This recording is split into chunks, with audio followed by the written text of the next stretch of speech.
Hello friends. आज हम लोग पढ़ेंगे भारत की प्रमुख नदियाँ। चलिए देखते हैं। सिंधु नदी।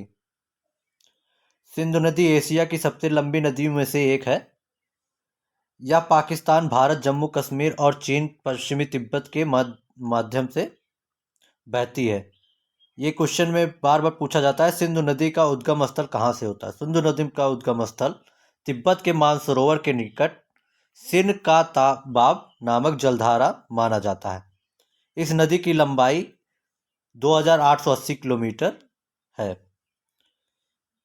चलते हैं दूसरी प्रमुख नदियों के बारे में। ये एक शॉर्ट नोट्स की तरह आप लोग इसका यूज कर सकते हैं।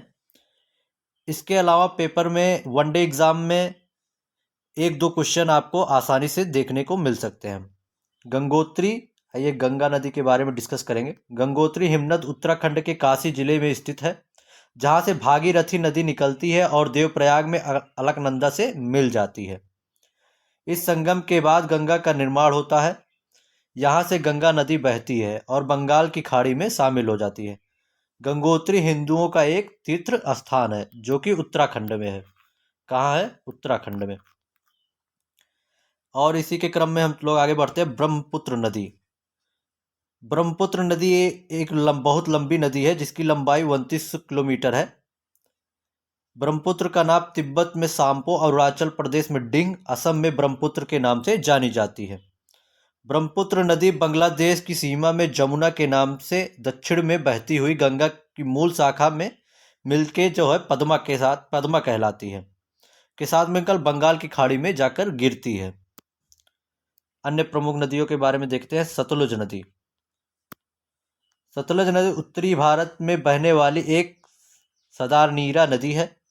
इसका पौराणिक नाम सातुद्री है, जिसकी लंबाई पंजाब में बहने वाली 5 नदियों में सबसे अधिक है। यह पाकिस्तान में होकर बहती है। यह सतलुज नदी पाकिस्तान में भी बहती है। फिर अलग प्रमुख नदी है रावी नदी। रावी नदी पश्चिमोत्तर भारत और पूर्वोत्तर पाकिस्तान में बहने वाली एक नदी है। यह लाहौर लाहौर से बहती हुई कमलिया के निकट पश्चिम की ओर मुड़ जाती है। यह लगभग 725 किलोमीटर के बाद अहमदपुर सियाल में के दक्षिण में चिनाब नदी में मिल जाती है। रावी नदी के जल का सिंचाई के उपयोग संपूर्ण प्रवाह क्षेत्र में किया जाता है। रावी नदी जो मिलती है वो किससे मिलती है? चिनाब नदी से जाकर मिल जाती है। अन्य प्रमुख नदी में देखेंगे ब्यास नदी। ब्यास पंजाब, भारत, हिमाचल में बहने वाली प्रमुख नदी है। इसकी लंबाई 470 किलोमीटर है।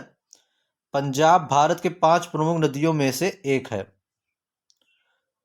इसका उल्लेख ऋग्वेद में केवल एक बार है। ब्यास नदी का ऋग्वेद में केवल एक बार उल्लेख है। अन्य प्रमुख नदियों के बारे में देखेंगे। झेलम नदी। झेलम नदी उत्तरी भारत में बहने वाली एकमात्र नदी है। इस नदी का वैदिक कालीन नाम वितरसता है। यह नदी हिमालय के शेषनाग झरने से प्रस्फुटित होकर कश्मीर में बहती हुई पाकिस्तान में पहुंचती है और झागमगियाना नगर के पास चिनाब में समाहित हो जाती है। झेलम की कुल लंबाई 2130 किलोमीटर तक यह प्रवाहित होती है। नेक्स्ट पर चलते हैं। चिनाब नदी। चिनाब नदी भारत के हिमाचल प्रदेश के लाहौर और स्पीति जिले के ऊपरी हिमालय में टांडी में चंद्रा और भागा नदियों के संगम से बनती है। इसकी ऊपरी पहुंच में इसे चंद्रभागा के नाम से भी जाना जाता है। यह सिंधु नदी की एक सहायक नदी है। चिनाब का पानी भारत और पाकिस्तान सिंधु जल समझौता की शर्तों के अनुसार साझा किया जाता है। आइए देखते हैं यमुना नदी के बारे में। यमुना भारत की एक नदी है, सबको पता है। यह गंगा नदी की सबसे बड़ी सहायक नदी है। गंगा नदी की सबसे बड़ी सहायक नदी कौन सी है? यमुना नदी, जो यमुनोत्री उत्तरकाशी से 30 किलोमीटर उत्तर गढ़वाल में नामक जगह से निकलती है और प्रयागराज में समाहित हो जाती है। प्रयागराज में गंगा से मिल जाती है। इसकी प्रमुख सहायक नदियों में चंबल, सेंगर, छोटी सिंधु, बेतवा और केन उल्लेखनीय है। ब्रज की संस्कृत में यमुना का महत्वपूर्ण स्थान है। हर वनडे एग्जाम में नदियों से 2 ही 3 क्वेश्चन पूछे जाते हैं। इसका उद्गम स्थल कौन सा है? पहला पूछा जाता है उद्गम स्थल और कहाँ पर समाहित होती है, कौन सी नदी पर मिल जाती है, और इसकी प्रमुख सहायक नदियां भी कभी कभी एग्जाम में पूछ लेता है, और बहुत ज़्यादा पूछता है तो इसकी लंबाई, जो हम इस वीडियो में सारे शॉर्ट नोट्स में आप लोग को प्रोवाइड करा रहे हैं। चंबल नदी। चंबल नदी मध्य भारत में यमुना नदी की सहायक नदी है। यह नदी भारत में उत्तर मध्य में राजस्थान के कोटा और धौलपुर, मध्य प्रदेश की धार, उज्जैन, रतलाम, मंदसौर, भिंड, मुरैना आदि जिलों से होकर बहती है। आइए घाघरा नदी देखते हैं। घाघरा नदी या करनाली नदी, घाघरा नदी को करनाली नदी के नाम से जाते हैं, जो गंगा की प्रमुख सहायक नदी है। यह दक्षिणी तिब्बत के ऊंचे पर्वत शिखर हिमालय से निकलती है। इसके बाद यह नेपाल से होकर बहती हुई भारत के उत्तर प्रदेश, बिहार में प्रवाहित होती है। गंडकी नदी। गंडकी नदी नेपाल और बिहार से बहने वाली एक नदी है, जिसे बड़ी गंडक या केवल गंडक भी कहा जाता है। गंडकी हिमालय से निकलकर दक्षिण पश्चिम में बहती हुई भारत में प्रवेश करती है। त्रिवेणी पर्वत के पहले इसमें एक सहायक नदी त्रिशूल गंगा मिलती है। यह नदी काफी दूर तक उत्तर प्रदेश और बिहार राज्य को सीमा निर्धारित करती है। और कोसी नदी के बारे में जानते हैं। कोसी नदी को बिहार का शोक भी कहा जाता है। कोसी गंगा नदी की एक सहायक नदी है, जो नेपाल के पहाड़ों से निकलकर नेपाल और बिहार में बहती हुई राजमहल बिहार के निकट गंगा में मिल जाती है। इसे बिहार का शोक भी कहा जाता है।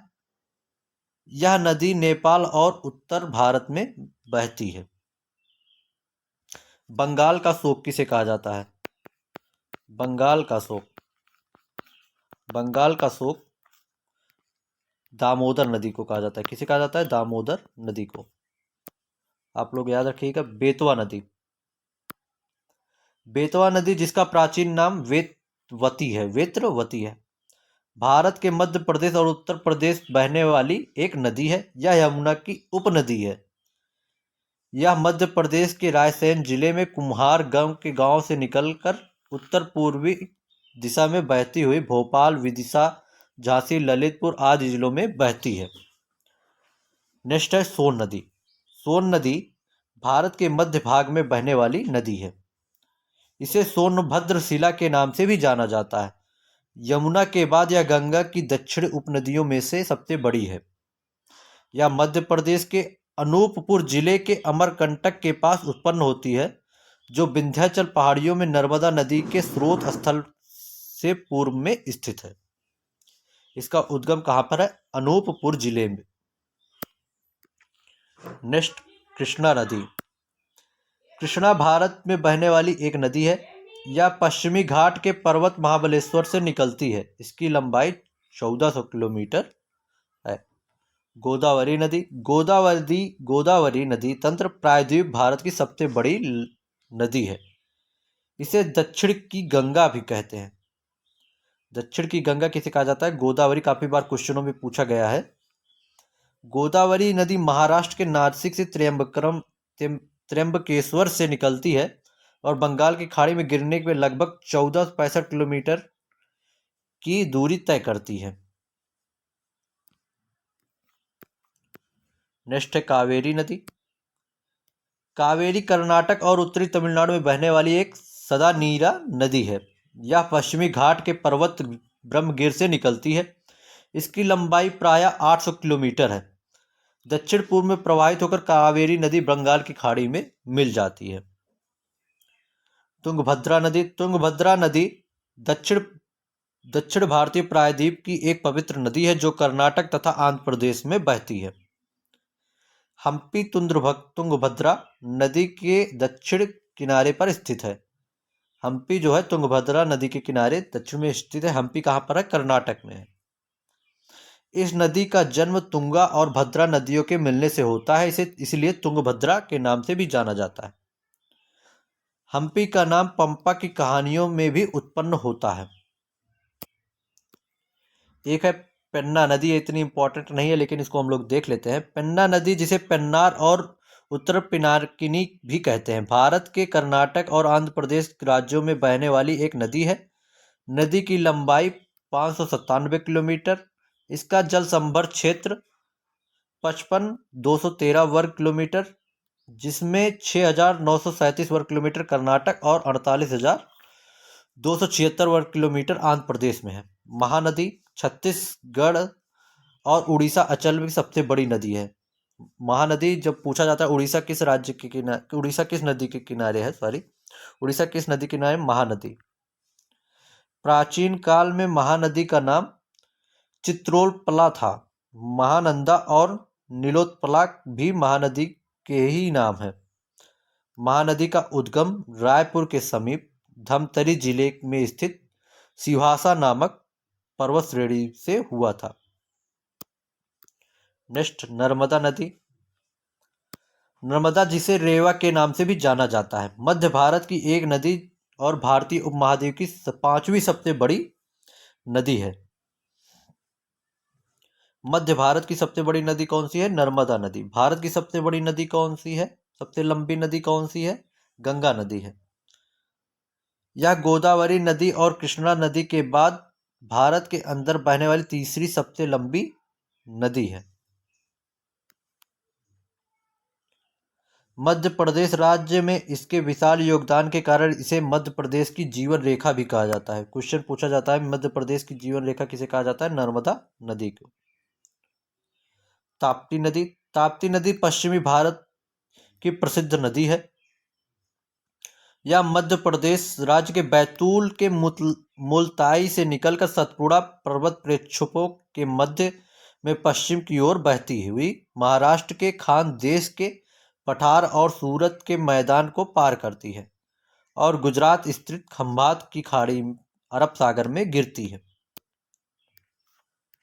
नेक्स्ट है माही नदी। माही नदी पश्चिम भारत की एक प्रमुख नदी है। माही का उद्गम मध्य प्रदेश की धार जिला के समीप मिंडा ग्राम की विंध्याचल पर्वत श्रेणी में हुआ है। यह दक्षिण अरावली में जयसमंद झील से प्रारंभ होती है। यह मध्य प्रदेश की धार, छबुआ और रतलाम जिलों तथा गुजरात, राजस्थान राज्य से होती हुई खंभात की खाड़ी के द्वारा अरब सागर में गिरती है। फिर आता है लूनी नदी। लूनी नदी का उद्गम अजमेर जिले के 772 मीटर की ऊंचाई पर स्थित नाग की पहाड़ियों से होता है। ये क्वेश्चन पूछा जाता है, लूनी नदी का उद्गम स्थान कहाँ पे होता है? राजस्थान के अजमेर जिले। यह नदी अजमेर से निकलकर दक्षिण पश्चिम राजस्थान, नागौर, जोधपुर, पाली, बाड़मेर, जालौर जिलों से बहती हुई गुजरात के कच्छ के रण में विलुप्त हो जाती है। इस नदी की कुल लंबाई 495 किलोमीटर है। घग्गर नदी। घग्गर नदी का उद्गम स्थल हिमाचल प्रदेश की शिवालिक पहाड़ी कालका माता मंदिर के पास से होता है। घग्गर नदी को नट नदी, मृत नदी, सौतर नदी, सरस्वती नदी, द्वैसवती नदी, राजस्थान का शोक किसे कहते हैं? घग्गर नदी को। लेटी हुई नदी आदि उपनामों से जाना जाता है। ये इंपॉर्टेंट है, आप लोग इसको देखिएगा। राजस्थान का शोक, लेटी हुई नदी, ये सब उपनाम किसके हैं? घग्गर नदी। घग्गर नदी राजस्थान के हनुमानगढ़ के टीबी नामक स्थान में प्रवेश करती है। इसका उद्गम कहाँ पर होता है? कालका माता के मंदिर के पास से, जो हिमाचल प्रदेश की शिवालिक पहाड़ी, वहां से उद्गम होता है। जो प्रवेश करती है हनुमानगढ़ के टीबी नामक स्थान से प्रवेश करती है। साबरमती नदी। साबरमती नदी भारत की एक प्रमुख नदी है। इस नदी का उद्गम राजस्थान के उदयपुर जिले में जाडौल की पहाड़ी अरावली पर्वतमाला से होता है और फिर राजस्थान और गुजरात में दक्षिण पश्चिम दिशा की ओर बहते हुए 371 किलोमीटर का सफर तय करने के बाद यह अरब सागर की खंभात की खाड़ी में गिर जाती है। इस नदी की लंबाई राजस्थान में 48 किलोमीटर, गुजरात में 323 किलोमीटर। साबरमती गुजरात की प्रमुख नदी है। इसी के तट पर राज्य के अहमदाबाद और गांधीनगर जैसे प्रमुख नगर बसे हैं। पूछा जाता है क्वेश्चन, अहमदाबाद नगर किस नदी के किनारे है, या गांधीनगर किस नदी के किनारे है? साबरमती के किनारे है। धारोई बांध योजना द्वारा साबरमती नदी के जल का प्रयोग गुजरात की सिंचाई और विद्युत उत्पादन के लिए होता है। ये थे भारत की प्रमुख नदियों के बारे में हम लोगों ने डिस्कस किया। ये एक छोटी क्लास है, इससे वनडे एग्जाम में आपका ये 1-2 नंबर आसानी से दे सकता है। ये क्लास वनडे एग्जाम में ज़्यादा से ज़्यादा क्या पूछते हैं, इस नदी का उद्गम स्थल कहाँ पर है, इस नदी का विलुप्त कहाँ पे हुई, या किस खंबात की खाड़ी में गिरती मिलती है, या बंगाल की खाड़ी में, या अरब सागर में। ये पूछते हैं। बहुत ज़्यादा पूछ लेते हैं तो सहायक नदी के बारे में पूछेंगे, और इसकी लंबाई कितनी है, ये सब पूछते हैं। इस क्लास से आपको ये सब सारी जानकारी, सारी नदी, प्रमुख नदियां जितनी भी हैं भारत की, सब हम लोग छोटी सी क्लास में डिस्कस कर लिए। अगर इसका आप लोग को पीडीएफ भी चाहिए तो हम पीडीएफ भी दे सकते हैं। आप लोग हमारा टेलीग्राम चैनल ज्वाइन कर सकते हैं, यसम सिलेक्शन ज्वाइन कर सकते हैं आप लोग। इसका पीडीएफ भी आप लोग को वहां पर दे दिया जाएगा। आज के लिए इतना ही मित्रों, मिलते हैं कल नए वीडियो के साथ। धन्यवाद।